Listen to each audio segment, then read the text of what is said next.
Assalamualaikum warahmatullahi wabarakatuh. Kami tim Si Jago SMA Negeri 1 Namang, Kabupaten Bangka Tengah, Provinsi Kepulauan Bangka Belitung. Kami memilih mosi Indonesia akan jadi negara maju di 2030 dengan posisi tim kontra. Definisi negara maju menurut Ahmad pada tahun 2012. Negara maju adalah negara yang meningkatkan sektor di berbagai industri. Karakteristik negara maju berdasarkan website gramedia.com. Dari karakteristik negara maju tersebut, Indonesia belum mampu memenuhinya, seperti halnya 1. Pendapatan per kapita yang tinggi. Pada negara maju, pendapatan per kapita tentu saja relatif tinggi. Tingginya pendapatan per kapita ini disebabkan oleh beberapa faktor, misalnya penguasaan iptek oleh mayoritas penduduk dan pengelolaan potensi SDM yang berkualitas tinggi.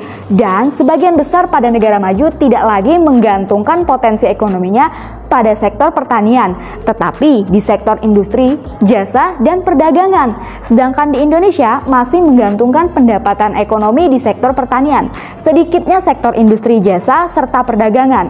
Kemudian, jumlah pendapatan masih ke tahap menengah atas, sedangkan untuk menjadi negara maju, pendapatan per kapita harus di tingkat sekitar 2,5 kali atau 10.000 US dollar. Bahkan pendapatan per kapita di Indonesia tahun 2020 lalu turun dari 4.050 US dollar di tahun 2019. Yang kedua, tingkat pendidikan yang tinggi. Sistem pendidikan di Indonesia belum inklusif dan akses pendidikan masih sangat terbatas. Dan Indonesia berada di urutan 67 dari 125 negara di dunia dalam peringkat GTCI 2019. Bisa dibilang bahwa daya saing SDM di Indonesia masih kalah jika dibandingkan dengan negara lain. Kemajuan teknologi yang tinggi berdasarkan data United Nations for Development Program atau UNDP, pada tahun 2013 indeks teknologi Indonesia berada pada urutan ke-60 dari 72 negara. Berdasarkan pada penciptaan teknologi yang dilihat dari perolehan hak paten dan royalti atas karya dan penemuan teknologi, difusi inovasi teknologi terbaru, diukur dari jumlah pengguna internet dan besaran sumbangan ekspor terhadap barang ekspor. Difusi inovasi teknologi lama dilihat dari jumlah pengguna telepon dan pemakaian listrik.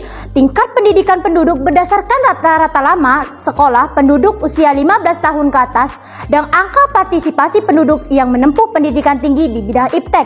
Contoh, penggunaan teknologi laptop dan komputer. Masih banyaknya anak muda seusia saya mengalami gaptek atau kurangnya penggunaan digital dan penggunaan pembayaran digital.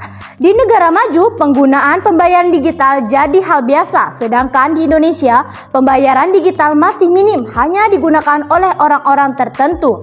Kemudian, ketergantungan dengan kegiatan impor. Ketergantungan Indonesia terhadap produk impor, khususnya untuk komoditas pangan dan pemenuhan kebutuhan dalam negeri, saat ini dinilai sudah pada taraf yang sangat memprihatinkan.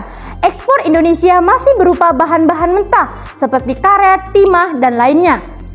Sedangkan impor kita berupa barang-barang yang sudah jadi. Seharusnya di negara maju mereka memproduksi bahan mentah mereka sendiri dan mengekspornya.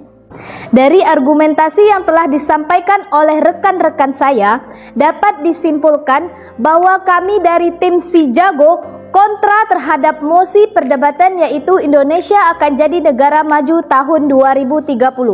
Dari berbagai fakta, karakteristik, dan menurut para ahli juga berpendapat kontra terhadap mosi Indonesia akan jadi negara maju tahun 2030. Menurut Latif Adam, peneliti dari LIPI, menyatakan bahwa alasan kenapa Indonesia tidak maju disebabkan karena sumber penggerak perekonomian yang kurang variatif. Menurut Bambang Brojonegoro, mengungkapkan salah satu penyebab yang bisa membuat Indonesia gagal menjadi negara maju, penyebab tersebut yakni Indonesia terlalu mengandalkan sumber daya alam sebagai salah satu penopang perekonomian. Kami, tim Si Jago, menyatakan kontra terhadap mosi Indonesia menjadi negara maju di 2030. Wassalamualaikum warahmatullahi wabarakatuh.